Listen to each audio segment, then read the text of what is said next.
ఇక జూబ్లీహిల్స్ ఉప ఎన్నిక అభ్యర్థి ఎంపికపై బీజేపీ కసరత్తు చేస్తోంది. బీజేపీ త్రిసభ్య కమిటీ అభిప్రాయ సేకరణ చేస్తోంది. తుది నివేదికను త్రిసభ్య కమిటీ అందజేయనుంది.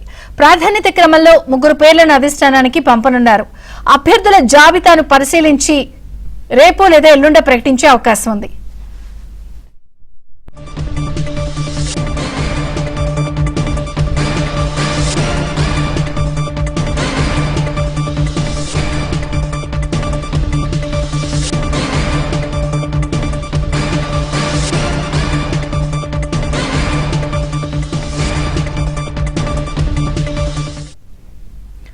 జూబ్లీహిల్స్ ఉప ఎన్నిక అభ్యర్థి ఎంపికపై బీజేపీ తీవ్రంగా కసరత్తు చేస్తోంది. బీజేపీ త్రిసభ్య కమిటీ అభిప్రాయ సేకరణ చేస్తోంది. తుది నివేదికను త్రిసభ్య కమిటీ అందజేయనుంది. అయితే ప్రాధాన్యత క్రమంలో 3 పేర్లను అధిష్టానానికి పంపనున్నారు. అభ్యర్థుల జాబితాను పరిశీలించి రేపు రాత్రికి లేదా ఎల్లుండికి అభ్యర్థిని ప్రకటించే అవకాశం ఉంది. వివరాలు రాజేష్ అందిస్తారు. రాజేష్, మొత్తానికి భారతీయ జనతా పార్టీ జూబ్లీహిల్స్ ఉప ఎన్నికను చాలా సీరియస్ గా తీసుకుంది.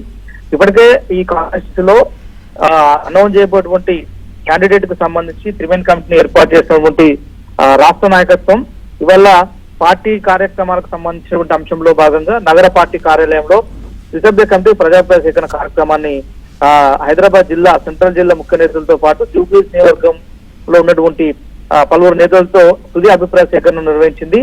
ఈ త్రిసభ్య కమిటీ అభిప్రాయం మేరకు వచ్చినటువంటి పలువురు పేర్లను కూడా రాష్ట్ర అధ్యక్షుడు రామచంద్రరావు వాళ్ళు పంపించడం జరిగింది. అందులో కీర్తి రెడ్డి, లంకల దీపక్ రెడ్డి, ఆకుల విజయ్తో పాటు అట్లూరి రామకృష్ణ 4 పేర్లను ప్రజాభిప్రాయ సేకరణలో భాగంగా త్రిసభ్య కమిటీ ఫైనల్ చేసి రాష్ట్ర అధ్యక్షుడు రామచంద్రరావుకి ఇవ్వడంతో రామచంద్రరావు జాతీయ నాయకత్వం దృష్టికి ఈ 4 పేర్లను కూడా పంపించినట్లు తెలుస్తుంది. అయితే రేపు సాయంత్రంలోగా జూబ్లీహిల్స్ క్యాండిడేట్ ఎవరు భారతీయ జనతా పార్టీ నుంచి అయినటువంటి అంశంపై ఒక స్పష్టత వచ్చే అవకాశం ఉంది. రేపు సాయంత్రం లేదా రేపు రాత్రిలోగా జూబ్లీహిల్స్ లో బీజేపీ అభ్యర్థిని అఫీషియల్ గా జాతీయ నాయకత్వం అనౌన్స్ చేయబోతుంది. ఇప్పటికే ఆ సెగ్మెంట్ ని ఎలాగైనా తమ ఖాతాలో వేసుకోవాలి. గతంలో బీహార్ ఎన్నికల సమయంలోనే దుబాకా ఉప ఎన్నికలు వచ్చాయి. ఆ సమయంలో ఆ సీటు కేవలం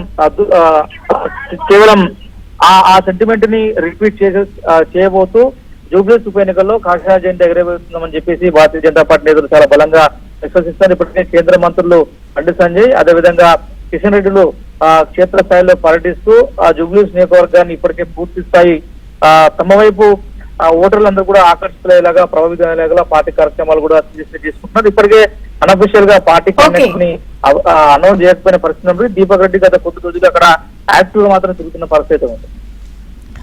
థ్యాంక్ యూ రాజేష్.